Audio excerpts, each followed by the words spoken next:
I gotta say, just because I found it off an ad and stuff like that, and I didn't know, something in the back of my mind thought it wasn't gonna be as good as it is. And it's better than I thought it was gonna be. For real. Hi there, my name is Spencer, and I'm the CEO over here at Sonora Guitar Intensive. At Sonora, we offer intensives for guitarists who are stuck at a plateau in their playing and they want to break out into higher levels of fluency on the instrument. And over the years, we have served thousands of students from all skill ranges, from beginner to intermediate and even very advanced folks. And one of those students is Grammy Award winning bluegrass guitar player Billy Strings. Now, Billy came to us about 6 months ago because obviously he can play at a very high level, but he felt that his foundation had a lot of gaps in it. He found himself in the room with other phenomenal, great players, and they seemed to speak a language that he didn't exactly speak. So he wanted to sort of flesh out that foundation and also expand his vocabulary. He had gotten used to the things that he knew how to play. As he refers to it, he's got all these licks that are his friends, but they need new friends. And so he came into the program. He's been working with us for 6 months. He's continuing for another 6 months. And I just had the opportunity to sit down with him to have a short conversation about not only his experience in the program, but also just his thoughts on practice and his thoughts on the guitar in general. It's a really fun conversation. And without further ado, let's jump into it. I've always just played. I was raised around a campfire picking and going to bluegrass festivals, and it's just, pick up the guitar and pick tunes, and I've never really sat there and worked on it. And it's just, I've always played by ear. I don't know any theory stuff. I've always kind of, and that's the thing. It's like I've progressed into a point where I'm, in sessions with Chris Thiele and Bela Fleck and, you know, Yeah, Edgar Meyer and people like that who are really have a yeah, vast knowledge of harmony and theory and just all of these things. And I've been in those sessions feeling like, like an infant in the middle of the room, kind of pretending to know what everybody's talking about. Even just like in band practice, like my fiddle player and banjo player and stuff, I think they both went to Berkeley. And so they have some knowledge and the other guys do too, enough to just say, yeah, okay, like you on the third and you're on the fifth. And, you know, yeah. and I'm like from that bluegrass school of like, Mm. if it's just like there's lead and tenor and baritone Yeah. and it's just like what you just kind of hear it. I don't know, but now knowing like what those actually are, it's easier to sort of tell my band members what to sing if we're trying to find harmony or something, you know. So like I said, once again, it's just I have a opportunity to apply this stuff directly, and that's really good. And what I was saying to Rob the other day is like, now that I I just kind of got going here and started kind of practicing more deliberately for the last 6 months. And I've seen some progress and I've learned some new chords and they've slowly started to come out during moments of the show when I wouldn't expect it. Or, I was telling Rob like the other day I was playing this Bye Bye Blues tune and I've always played it kind of like, cowboy chords and sort of just jumped around a lot. But the other day, me and the band guys were just sitting around picking, and I was able to kind of get through the all of those changes in like 4 frets with like Mm. the chords that I've learned from Rob, the shell voicings and stuff. He's just great, by the way. I mean, I'm sure you already know that, but he's fucking amazing. Mhm. Like he's amazing, and he's got me learning this stuff, and then I'll learn it, and he's always got a reason why I'm learning it. Like I'll learn something, and then we'll take what I've learned and apply it in a way that I could, take it off and do my own thing with it. So I'm not just like learning these solos because who cares about that? Anybody could learn somebody's solo, but to figure out why that solo was played that way and to be able to take the lick and maybe play it in all the different keys and just take a solo like that and mine it for licks and figure out. That's the stuff I really loved about, Tony Rice's playing is Mhm. that he was like in the bluegrass world, but he studied Coltrane and knew all this stuff, and he had all these really nice voicings. And Mm. so when we're playing some tune that's like either just improvisational, like we're just kind of jamming, or if it's more of like some David Grisman kind of feel thing, like dog music or something, like new acoustic, like not really jazz, but almost. Yep. Um, Yeah. Man, it's nice to like to be able to pull from some of those chords instead of, you know, I mean, before I think I was just trying to like, I would just get kind of lost, It's like I have my root note and it's almost like I'm just playing a power chord or something. And then I'm like having to Yeah. do math. I'm like, okay, that's my root. And it would just take too long for me to do the math. And then the next chord, like, oh, fuck me, you know? So Yeah. but the thing is like, I really like this and I really want to get better. And I feel like this is really helping me get better. And I didn't really know how to get better on my own. In fact, you know, this is perfect for someone like me because I'm somebody that like can obviously play and I've made a career out of it, like I've like and that's the thing too is it sucks to like almost know that I really don't know what's going on and I'm like winning Grammys and shit and I'm like selling out venues and it's just like and then I go to a session and I'm just like I don't know what a harmonic minor is. I don't know what that means, and then it's like but I can sort of hang on the song. Like I don't know. I've literally made it this far just winging it. And I think we all are. We're all just trying to keep our head above water, right? Like when we're in a Sure. song or in a jam or whatever, we're all just trying not to drown.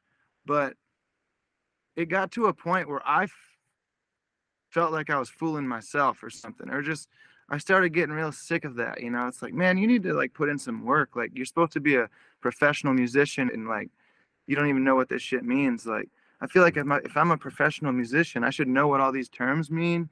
I should know the chords.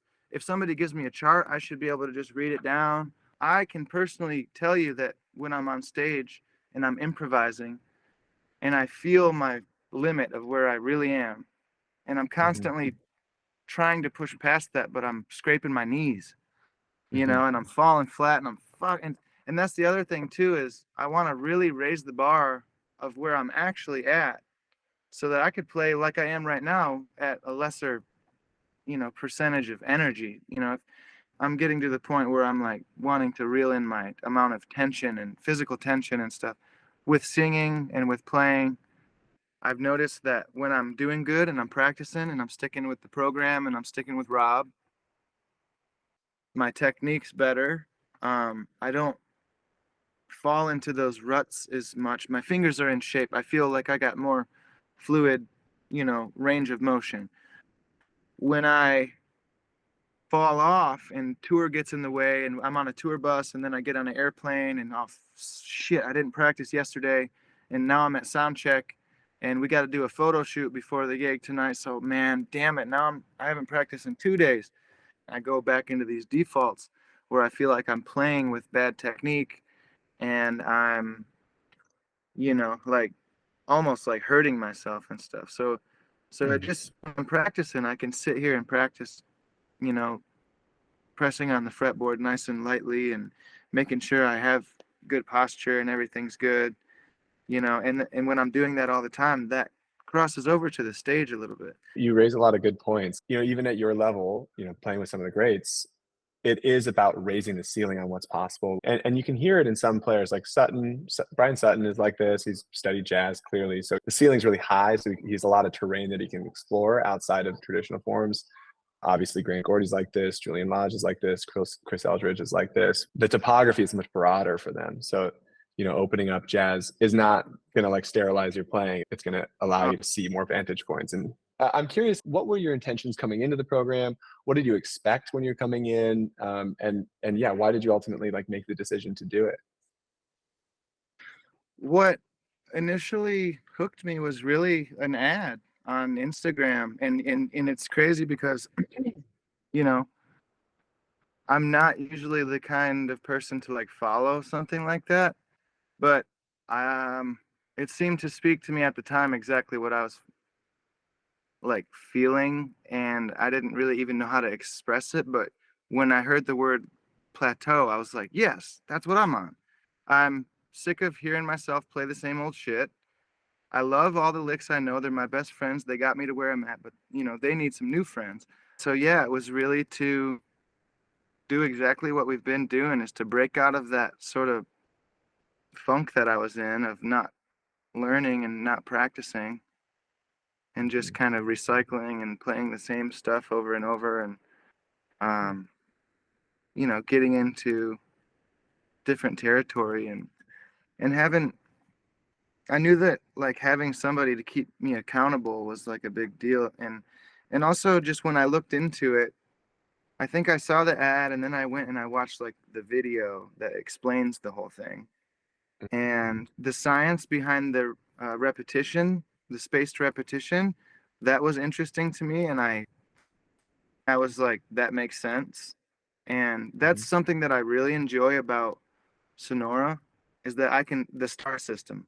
That's really cool because, it's just, it works great.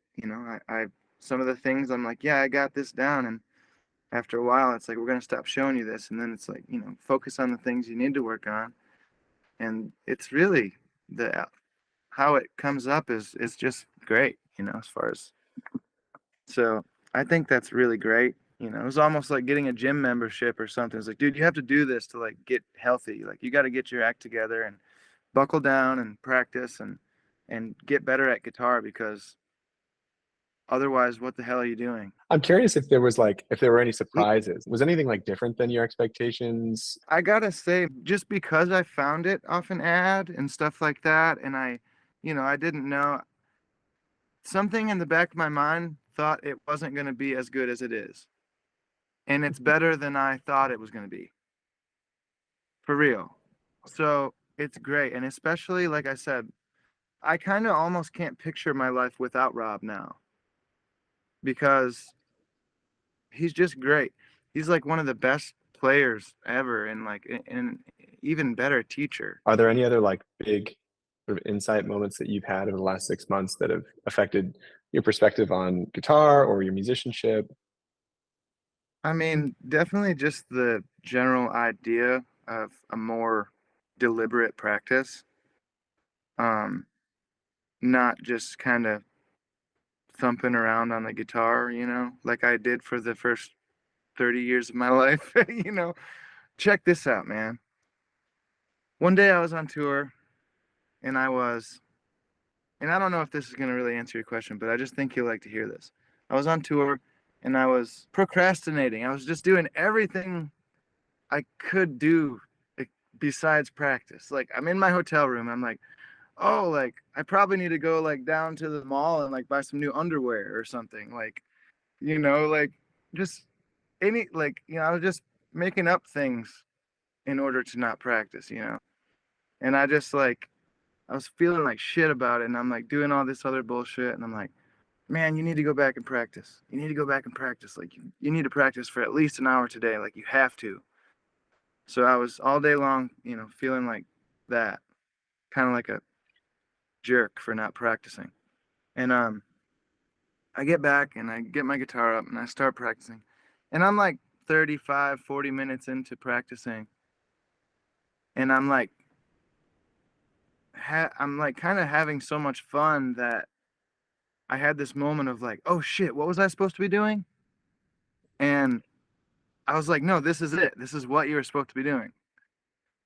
And I was just like, man, that's so good for me to realize that the thing that I'm harping on about on myself all day is like fun, you know? It's like, what, you don't want to have fun? Like, why not just pick up your guitar and start, it's not scary. It doesn't hurt. It, it's like, what the hell, man? Just practice. Yeah. Like, again, it's not scary. It's not like a huge dedication. It's like I can wake up in the morning, grab a cup of coffee, sit down for 20 minutes, do a little bit, go do something, come back, pick up my guitar after lunch for a sec. Rob was telling me that you recently worked on a record as well. I'm curious if any of the stuff that you were working on with Rob showed up on that record. Maybe you can speak to that. Yeah, actually, I mean, I don't know if Rob told you about that, but there's totally this tune that I wrote really based around this kind of pattern. So yeah, there's like this this little, he taught me this. Oh yeah, the ninth arpeggios. Yeah. Yeah, with the directional picking too. Nice. Yeah, you got the Yeah. right hand together too. So, there's this tune, it's like,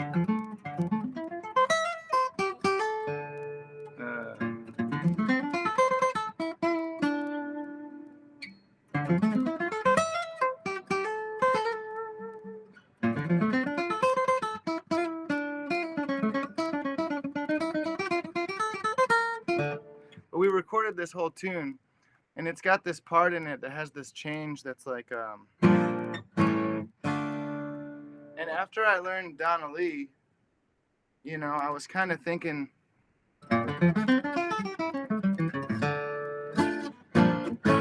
so just playing that like Hmm. over, it's like I was doing this whole thing the whole time, but there's this part where I have to do it over chords that are changing. And then I wrote this tune like right after learning Donna Lee and then learning that pattern. And so that was like a direct exercise that I felt like was similar to, how it's like I'm playing this.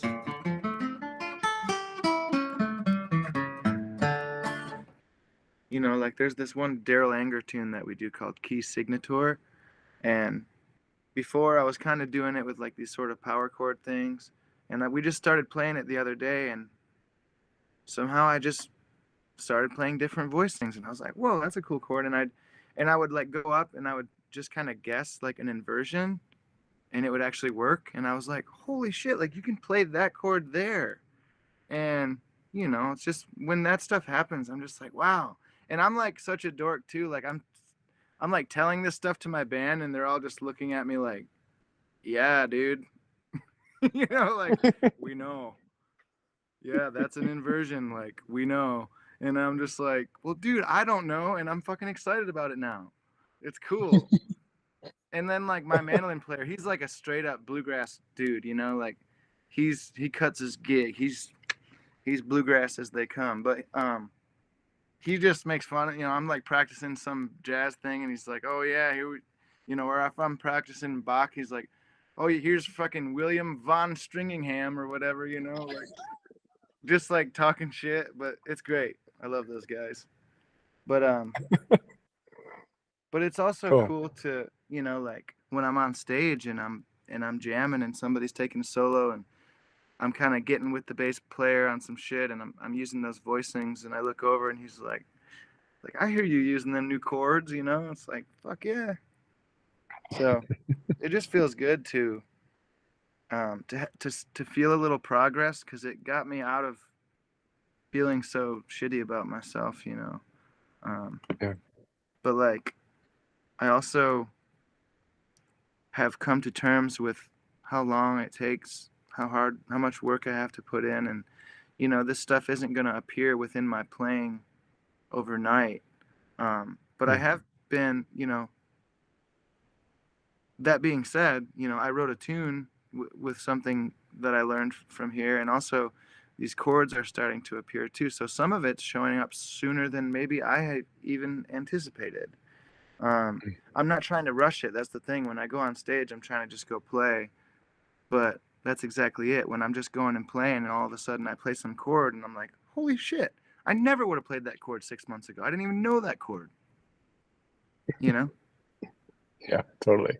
So Yeah. it's exciting. It's exciting, and I love it. And it's really cool. It's a really cool Um, program.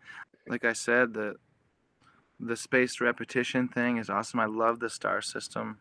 And that's the good thing too, is just like knowing that it's there and knowing how much more of it too that I have. It's like I look forward to the next several years of this, yeah. um, because it's just great and it never ends, and Hmm. it's awesome. But I finally found a way to kind of get myself to learn. Yeah. It's great though. It's feels good to keep sharpening the edge, and Hmm. I just want it to turn into a habit. And I've realized too, since I've started this program and stuff, the access that I have to so many people. Like, I think, like Chris Thiele, for instance, like he talks to me about practice. We talk to each other about, he's like, he likes to like record himself playing and like see, a lot and it's like listen back to the gig or something, and if he feels like his timing was shitty, then he's going to spend some time with the metronome, or if he feels like he was singing off key or whatever, he might even jump around and do some jumping jacks and then try to play and see if he could sing and record himself. And also, like, recording yourself is a really good thing, because that's another thing I like about with the Slack thing with Rob, is recording my, just having to make a video. It's like, because I'll film it like 20 times before I get it right, but it's like, oh dang it, and I'm like, okay, almost got it. It's like, okay, this time, and then you have to like listen to yourself after it, and it's like you don't really want to send it unless it sounds good. And one of the things that Thiele said was, like when we play, like we almost hear what we want to sound like more than what we're actually sounding like. You know, you hear like what you think you want to sound like, and then you listen back to the tape, and it's like, shit, that's not what it sounded like. You know? Yeah. So to record it and see how much you can get it to actually sound like what you want it to sound like. Huge. Yeah. Yeah, we're myopic. We can't actually, even at a high level, you really can't hear what's happening in real time fully. That's why Yeah. recording is so important. Yeah. The Slack thing works out great. Everything we've worked on is all in there since day one. Mm-hmm. So that's really good. It's like those other things, I never felt like I really wanted to stick with them. Like, but this thing, when I don't do it, I'm like pissed at myself. Like, man, you need to stick with it. Yeah. Yeah. Well, super cool, man. I'm so glad that you've had a good time in the program and that you're getting a lot out of it. It's obviously that's why we're doing this thing here. So appreciate you trusting us and trusting the process. And I'm glad. I also want to be Rob when I grow up. So I'm glad that you're resonating with this teaching style and having a good time, man. Is there anything else that you'd want to share around anything or any questions you have? Like I said, I'm proud to be a student in the Sonora camp. I think it's cool, man. Oh, right on. Well, it means a lot. And yeah, glad you're here. Looking Thank forward you. to continuing to help you, man, if, in any way we can. So keep me in a loop if you need anything. I'm on Slack. That's like Slack, or I'll drop you a text as well if you ever need anything. Just like hit me up. Nice. All right. Cool. Awesome. Great, Billy. Appreciate your time, man. I'll talk to you soon. All righty. Thank you.